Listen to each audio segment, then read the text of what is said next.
राज्यसभा उपसभापति के रूप में लगातार तीसरी बार निर्वाचित होना, ये अपने आप में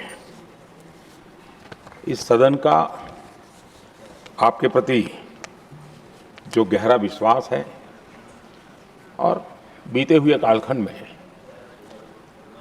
आपके अनुभव का जो सदन को लाभ मिला है, सबको साथ लेकर चलने का आपका जो प्रयास रहा है, उसको एक प्रकार से सदन ने आज एक मोहर लगा दी है।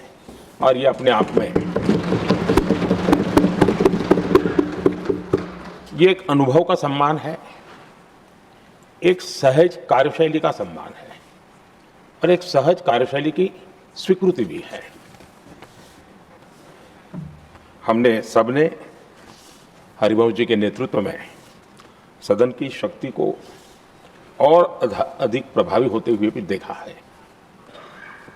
और मैं कह सकता हूं कि केवल सदन की कार्यवाही का संचालन ही नहीं, वे अपने जीवन के जो भूतकाल के अनुभव है उसको भी बहुत ही सटीक तरीके से सदन को समृद्ध करने में उपयोग लाते हैं।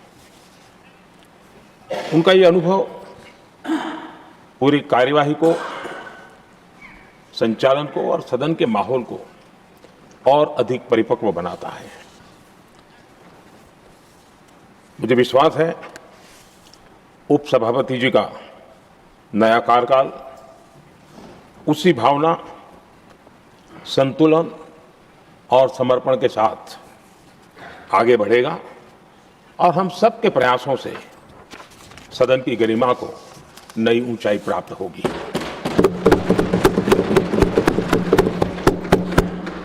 आदरणीय सभापति जी, हरिवंश जी का जन्म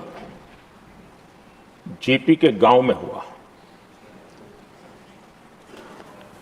और सहज रूप से ग्रामीण पृष्ठभूमि के कारण उन्होंने अपने गांव के विकास में विद्यार्थी काल से भी कुछ न कुछ करते रहे।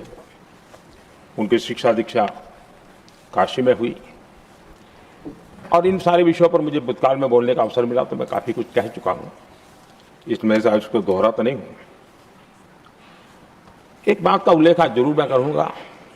आज 17 अप्रैल है और 17 अप्रैल 1927 हमारे पूर्व प्रधानमंत्री चंद्रशेखर जी की जन्म जयंती भी है।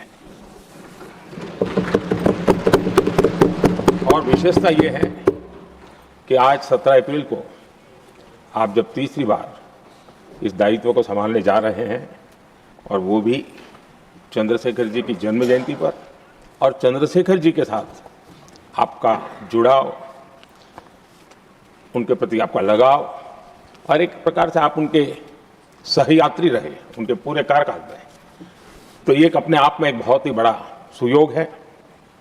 आपने चंद्रशेखर जी के जीवन पर किताबें भी लिखी हैं और चंद्रशेखर जी के एक बृहद जीवन को नई पीढ़ी तक पहुंचाने का एक बहुत बड़ा काम भी आपने किया है। और इसलिए आपके लिए एक बहुत बड़ा विशेष अवसर बन जाता है कि चंद्रशेखर जी की जन्म जयंती पर आपका तीसरा कार्यकाल का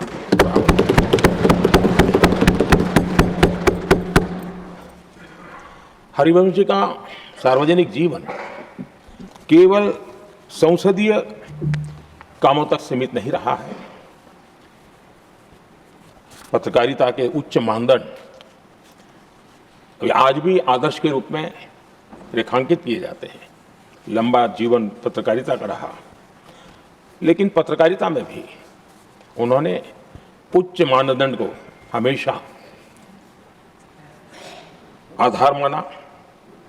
हम सब जानते हैं उनकी लेखनी में धार है, लेकिन उनकी वाणी में और व्यवहार में सौम्यता और शिष्टता भरी भरी रहती है।